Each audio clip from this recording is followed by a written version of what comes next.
Hi everyone, welcome back to my channel my dear students. देखिए आज इस video में हम लोग कम का यूज़ करके इंग्लिश के कुछ सेंटेंस बनाना सीखेंगे। इस वीडियो को आप पूरा देखिएगा, ये काफ़ी यूज़फुल हो सकता है आपके लिए अगर आप पूरा देखते हैं तो। अब आइए समझते हैं कि कम क्या होता है, कैसे सेंटेंस में यूज़ करेंगे, इसकी मीनिंग क्या है।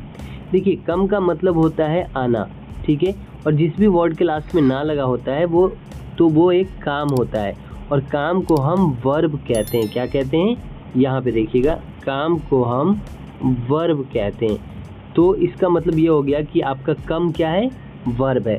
अब वर्ब के जो फॉर्म होते हैं माय डियर स्टूडेंट्स, वो होते हैं V1, V2, V3, V4 and V5।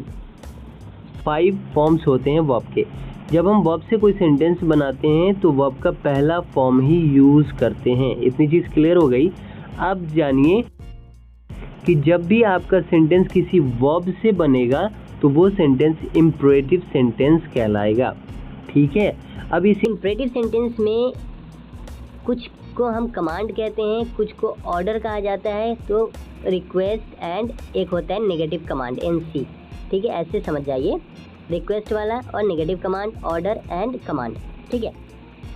तो हम वर्ब का यूज़ करके इसी तरह के सेंटेंस बनाते हैं। तो जिस सेंटेंस में हम वर्ब से पहले प्लीज़ यूज़ कर देते हैं वो आपका रिक्वेस्ट वाला हो जाता है सेंटेंस, और जिस भी सेंटेंस में वर्ब से पहले हम डोंट का यूज़ कर देते हैं तो वो नेगेटिव कमांड हो जाता है।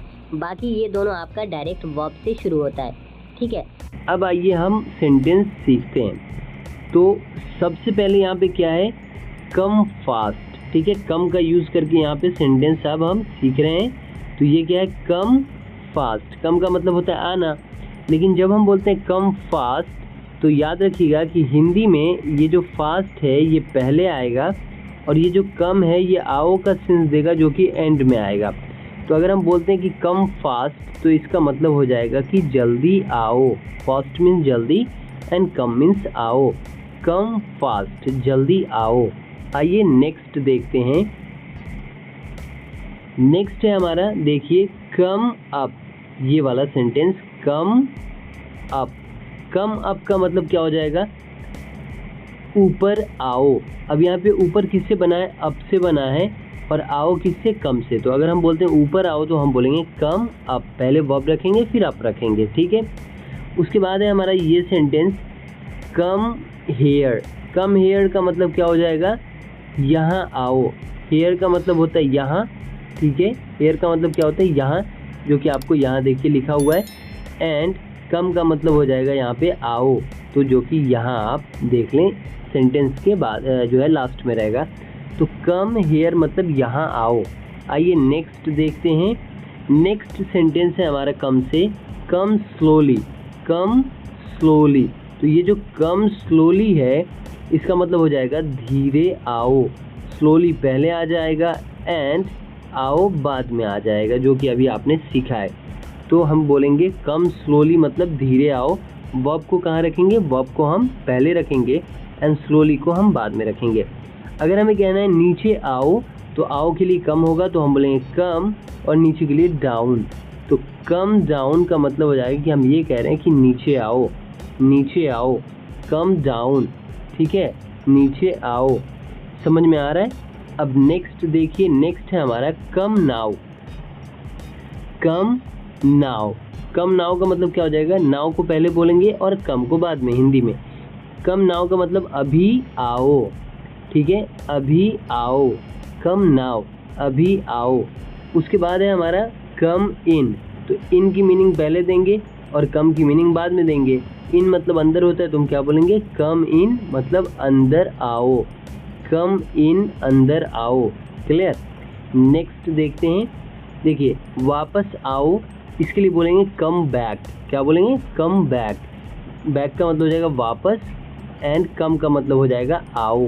तो कम बैक का मतलब क्या हो जाएगा, वापस आओ। नेक्स्ट है हमारे यहाँ पे कि कम नियर। कम नियर, तो नियर का मतलब हो जाता है नज़दीक, तो बोलेंगे नज़दीक। कम मतलब आओ, नज़दीक आओ। Come near, come near. Okay, तो समझ में आ गया कि कम का यूज़ कैसे करते हैं। अब आइए, यहाँ पे हमने क्या किया है कि कुछ वर्ब आपके लिए रखा है। जैसे कि कम है, कम का मतलब होता है आना। देखिए, गो का मतलब होता है जाना, एंड में ना लगा हुआ है, सब में आप देखिएगा ना लगा होगा, ठीक है। सीट, सीट मीन्स क्या है, बैठना, लास्ट में क्या लगा हुआ है, ना लगा हुआ है। ये सब फर्स्ट फॉर्म है वर्ब के। उसके बाद देखिए ईट, ईट मीन्स क्या है, यहाँ पे खाना। स्पीक, स्पीक का मतलब क्या है, बोलना, लास्ट में ना लगा हुआ है, मतलब ये सभी के सभी क्या है, ये काम है, ठीक है। अब आप कोई भी सेंटेंस बनाना चाहोगे वर्ब से तो इन्हीं वर्ब का यूज़ करोगे, और भी जितने वर्ब है आप जिससे भी जो बातें कहना चाहते हैं उन वर्ब को यूज़ करोगे, बट वो वर्ब आप सेंटेंस में पहले रखोगे और उसके बाद जो अदर वर्ड है वो रखेंगे। अब जैसे मान लीजिए आपने अभी जो सेंटेंस सीखा उस पर आप चाहो तो गो का यूज़ कर सकते हो। वो कैसे, जैसे मान लीजिए आप बोलते हैं वहाँ जाओ, क्या बोलते हैं आप, इस सेंटेंस को समझे कि वहाँ जाओ, ठीक है, वहाँ जाओ। अब आपको ये देखना है कि यहाँ पे हम इंग्लिश में पहले क्या लाएंगे, पहले जाओ लाएंगे, फिर वहाँ को बाद में रखेंगे इंग्लिश में। तो जाओ की इंग्लिश क्या हो जाएगी, गो, ठीक है, और वहाँ की इंग्लिश क्या हो जाएगी, देयर, तो हम बोलेंगे गो देयर। वर्ब से बनने वाले सेंटेंस है, जो आप डेली यूज़ फ्रेजेस सीखते हो वो वर्ब से ही रिलेटेड होता है। तो इम्परेटिव सेंटेंस अगर आपको अच्छे से आ गया, अगर आपने समझ लिया, तो डेफिनेटली आप खुद से जो है इंग्लिश बोलना शुरू कर दोगे, ये काफ़ी इंपॉर्टेंट होता है। अब जैसे वहाँ जाओ तो हमने क्या कहा, गो देयर। अब अगर हमें कहना है यहाँ बैठो, मान लीजिए सीट है, अगर हम कहते हैं यहाँ बैठो, बैठो, ठीक है, यहाँ बैठो, यहाँ बैठो, तो हम सबसे पहले बैठना को पहले रखेंगे इंग्लिश में और यहाँ को बाद में। तो बैठना की इंग्लिश सीट होती है, तो हम बोलेंगे sit here, sit here, sit here, यहाँ बैठो। बात समझ में आ रही है। नेक्स्ट देखिए, खाना है, मान लीजिए अगर हम बोलते हैं इसे खाओ, इसे खाओ, इसे खाओ। अब आप समझेंगे इस सेंटेंस को कैसे बनाएंगे। इसे का पता होना चाहिए, इसे का हम दिस यूज़ करते हैं, ठीक है, इसे के लिए। अब हमें बोलना है इसे खाओ, तो हम बोलेंगे ईट, पहले बोलेंगे ईट, उसके बाद बोलेंगे दिस, इट दिस, इसे खाओ। स्पीक, ठीक है। अब मान लीजिए हम बोलते हैं कि अब बोलो, अब बोलो, ठीक है, अब बोलो। अब बोलो का मतलब क्या हो जाएगा यहाँ पर, कि हम पहले बोलो को रखेंगे एंड अब को बाद में रखेंगे। अब की इंग्लिश भी नाउ ही होती है, अभी आप एक ही बात है। तो अगर हमें बोलना है कि अब बोलो, तो पहले बोलेंगे स्पीक और उसके बाद बोलेंगे नाउ, स्पीक नाउ, ठीक है। यहाँ पे देखिए स्पीक पहले बोलेंगे एंड स्पीक नाउ। तो आई होप कि आपको ये समझ में आ गया होगा कि कम का यूज़ करके हम कैसे सेंटेंस बोलेंगे, और जो भी सेंटेंस हमने आपको बताए वो आप प्रैक्टिस कीजिए। एंड देन अगर आप चाहते हैं तो आप ढेर सारे जो वर्ब हैं आप उन्हें याद करें एंड उससे आप प्रैक्टिस करें, तो आपको समझ आने लगेगा। नेक्स्ट वीडियो में हम कोशिश करेंगे कि आपको नेगेटिव कमांड और रिक्वेस्ट वाले सेंटेंस सिखाएं। आज के लिए बस इतना ही रखते हैं। अगर आपको ये वीडियो पसंद आया हो तो हमारे इस वीडियो को एक लाइक ज़रूर कीजिएगा। साथ ही नए हैं तो हमारे इस चैनल को सब्सक्राइब करके बेल आइकन को दबा दीजिए। मिलते हैं नेक्स्ट वीडियो में एक नई टॉपिक के साथ, तब तक के लिए bye bye, thanks for watching.